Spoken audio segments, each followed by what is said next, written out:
My dog attacked my stalker. Now my boyfriend wants to get rid of him. My 28-8 dog attacked my stalker after he broke into my house. Now my SEL says my dog is too dangerous to be around my niece, 4F. Feel like I'm going crazy. This is kind of a complicated story, but I'll just get into it. I used to be in this controlling, kind of abusive relationship. When I finally broke it off a year ago, my ex started showing up places, trying to get me to take him back. Eventually, it developed into full-on stalking. He would show up at my work and took to just waiting outside of it after he was banned, leave notes on my car when I was at the grocery store, leave all kinds of flowers outside my house, and then stick angry notes on my door after he saw me throw them in the trash, wrote me all kinds of weird, obsessive emails and letters. I've had to change my phone number 3 times. The behavior escalated over time and got scarier / more threatening. In one instance, he started a small fire in my driveway, but the police couldn't get enough evidence connecting him to it. It was after that instance that I put cameras in my yard. I previously only had them pointing at my doors. I was horrified to learn that the police couldn't do shit about any of this until my stalker actually was caught doing something illegal, like breaking into my house. At which point, I might already be dead. I decided I wasn't spending the rest of my life waiting for the other shoe to drop, so I got a handgun and a concealed carry permit, took some self-defense courses, and started doing strength training. I also looked into getting an attack dog, but after all the money I'd sunk into my other methods of protection, they were prohibitively expensive.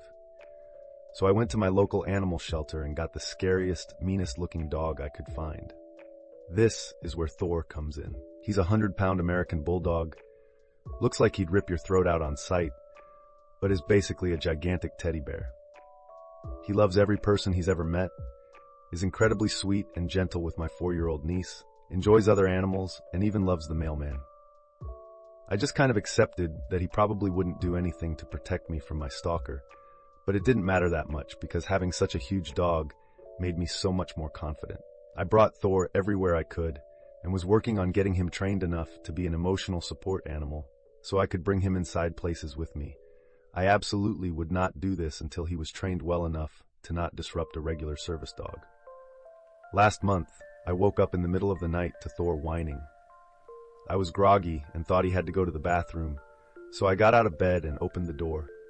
At that point, my house alarm went off, and pretty soon after that, I was face to face with my stalker. I started screaming and went to run for my gun. Before I could do anything, though, Thor ran across the room in full attack mode. The memory is really blurry for me, but there was blood all over my living room, and I remember my stalker was eventually able to escape, at which point Thor chased him outside and then came back to me. When the police showed up, they said Thor was a hero who'd probably saved my life. I don't want to list what they found in my stalker's car after they caught him, and I'm shaking a little as I type this, but I'm sure he was going to bring me somewhere and kill me. It looks like he's going to prison for a long time though, so my nightmare is over. Pretty much everyone in my life thinks Thor is a hero, except my seal. She and my brother have a 4-year-old, the one I mentioned above, and she says she doesn't want Thor around her, the child, anymore. She says since Thor has snapped in the past, he could do it again, so he's not safe to have around kids. We used to see each other a few times a week before she decided Thor was dangerous. The way she words this makes me really angry, because Thor didn't snap. He saw a stranger break into his home, heard his owner scream in terror, and reacted to defend me, himself, and his house. Nothing about that screams dangerous around children to me, unless my niece is also going to break into my house and threaten me. This is also a very emotional issue for me because Thor isn't just a dog to me. He's my safe place, my hero, the one who protected me and kept me safe when no one else could. I've also gotten increasingly anxious since this happened, and I can't go anywhere without Thor. I barely leave my house, pay to pick up my groceries from the store instead of going in because I know Thor isn't allowed inside. And all my friends know that if Thor isn't welcome in their house, I'm not coming either, although they're perfectly welcome to come hang out at my house instead. I am really going through it, and am working with a therapist to overcome this. Luckily, my office is still fully remote, but I need to be able to go back to work once we're in person again. But I really need my brother and Sail's support. I think my SIL thinks I'm just pouting, and that's why I won't just leave the dog home and come over without him. I don't know how to explain to them that the fear hasn't stopped just because my stalker is in jail. It's actually a lot worse than it was before. I've already suggested they come over and I crate Thor, but that wasn't good enough for her. What can I do to make her understand the situation better? My dog took down my stalker after he broke into my house. Now I have severe anxiety and am too afraid to be without him, but my seal thinks he's unsafe around my 4-year-old niece. I don't know how to make them understand that I really am too afraid to go anywhere without him and not just trying to win an argument. Story 2. I, 28, think my girlfriend, 26, has been using my gym socks to wipe after going to the bathroom. Throwaway because reasons. TR, found my gym socks in the garbage covered in poop. Asked girlfriend about it. She started yelling at me and crying and left. I don't even know where to start with this. I'm dumbfounded. She just stormed out the house and I'm sitting on the bed asking myself a lot of questions. I live a pretty normal life, and I thought so did my girlfriend. We've been together for a few months, and after things got serious, we moved in together. We started sharing a lot of the household responsibilities, but the one thing she was adamant on doing was the laundry. She would come home and find me in the bedroom getting the laundry together and would quickly ask me to go do something else. I'd come back to finish the laundry, and she would have already started it. I always thought it was sweet, and never her job to do it alone. But hey, if it makes her happy to do it all the time, I wouldn't stop her. This is where it takes a turn for the weird. I keep all my socks and underwear in the bottom drawer of my dresser. I also go to the gym frequently, so I always keep a good supply of clean gym socks ready to go. I never kept count, but I know by just a visual glance, I several pairs. This morning when I went to grab a fresh pair to pack for the gym, I noticed there were several dress socks, but no gym socks. Again, not weird. They must have been in the laundry. I went to check the laundry basket and it was empty, so I checked the washing machine and dryer. Both were empty. I couldn't figure out where all of my gym socks had gone. So, I did the very natural thing of asking my girlfriend what had happened to them. After all, she is the one who does the laundry all the time. She went silent, turned red, and ran out of the room. When I went after her to see if she was okay, she wouldn't talk to me. I told her I wasn't mad, I was just looking for my socks. She kinda mumbled, "I don't know." I still wasn't mad, of course, but I was super confused. Socks just don't disappear. So I asked her again, even laughed about it, and she just looked at me and got mad and said, "I'll buy you new ones." The first thought that went through my head was she had somehow managed to destroy my socks while washing them. I thought the sight of that was actually pretty funny, so I joked with her about ruining my socks. Wrong thing to say. She started immediately crying, like full-on sobbing. At this point, I don't care about the socks anymore. I want to know what's wrong with my girlfriend. I sat down next to her on the bed and put my arm around her and asked her if she was okay.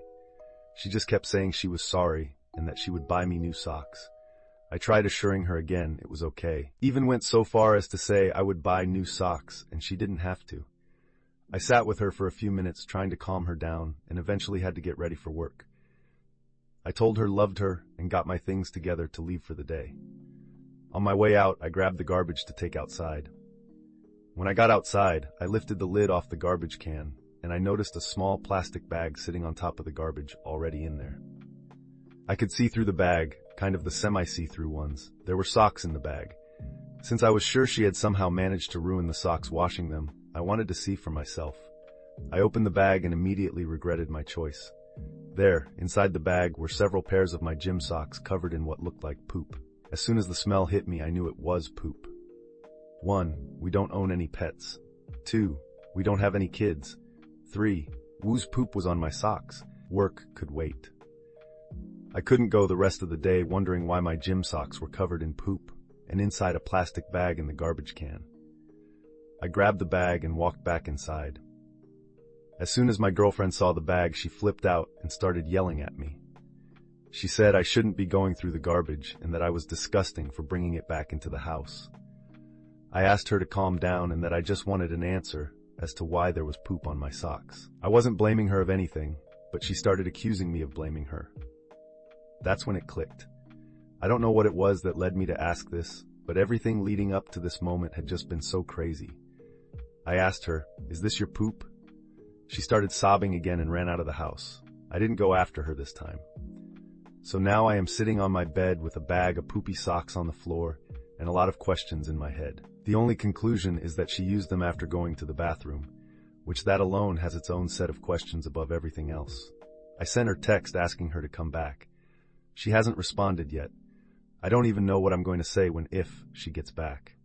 Update: I had to leave for work and am now at work. Yes, I threw away the bag of poopy socks. She texted me back and she's clearly embarrassed, but felt she owed me an explanation.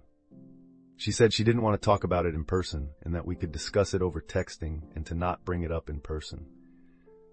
I'm condensing the conversation and filling in some gaps as best as I can. Her responses are super short, but I'm getting the idea. I flat out asked her if it was a fetish. It is not a fetish. She confessed to using the socks after going to the bathroom. I found the reason she always does the laundry is because she was hiding the fact that she uses socks to wipe with, primarily her own. I had no reason to question the amount of socks she ever has, because who pays attention to that kind of thing? She thought I would notice and think it was weird since she doesn't own many socks. She admitted she has done this for a long time. Her reasoning, as best as I can understand, is that because she is a germaphobe, her word, and she is afraid toilet paper will tear and is afraid of getting her hands messy in any way. She uses socks because it covers her entire hand. After she's done with them, she throws them away. She used mine because she didn't have other socks.